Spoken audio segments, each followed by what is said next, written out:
Je pense que le principe, c'est de fonctionner par convention mentale pour le choix avec la main de la carte qui va correspondre à la lecture que vous allez pouvoir faire. C'est-à-dire?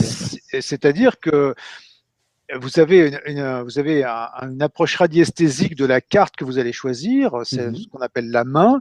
Vous avez la carte que vous connaissez très très bien puisque ça fait des centaines de fois que vous la voyez quand même. Faut pas, Ouais. donc c'est un bout de carton, quoi. Faut pas aller plus loin que ça.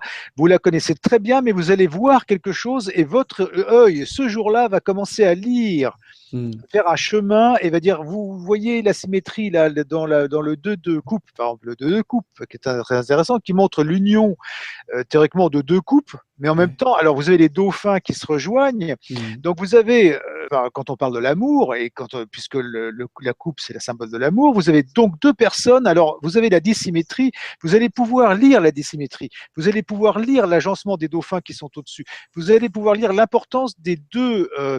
Et là, vous lâchez, vous y allez, vous faites l'enchaînement et quelque part, vous donnez la traduction.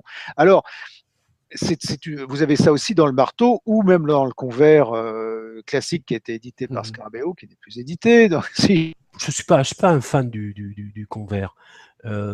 Parce que justement, je trouve que les arcanes mineurs sont trop dépouillés. Ça manque de Ah oui. détails et ça manque d'indications. Et qu'on Mhm. a du mal à les comprendre. Et alors justement, bon, pour en revenir à ce que vous disiez concernant le passage du tarot de Marseille au Vieilleville, Mhm.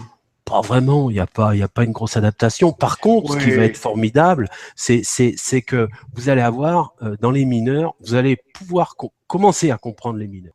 Voilà. Parce D'accord. que je pense que c'est impossible de comprendre les mineurs dans le tarot de Marseille, Grimaud et Convert, Sans tel qu'il est détail. aujourd'hui. Il y a Mhm. pas cette détail, on voit pas où est le haut du bas, on voit pas la gauche de la droite.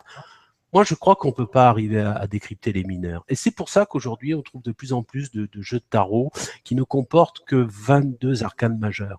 Et c'est Mhm. dommage parce que, comme disait Charles Imbert, il y a beaucoup d'informations et elles sont très précises. Les mineurs sont très précis, hein, donc vraiment, C'est vrai c'est dommage de qu'aujourd'hui, s'en passer. c'est une amputation un petit peu sévère Ah oui, que le tarot vit. Alors merci Charles pour la carte que tu nous montres, qui effectivement montre un peu les détails qu'on peut avoir et qui qui disparaissent dans les tarots assez classiques que l'on voit habituellement. C'est vrai que aujourd'hui, c'est un petit peu une habitude de sortir des jeux de tarot avec uniquement les arcanes majeures et de reléguer les arcanes mineures un petit peu de côté, un peu en plan, comme si ça n'avait pas réellement d'utilité.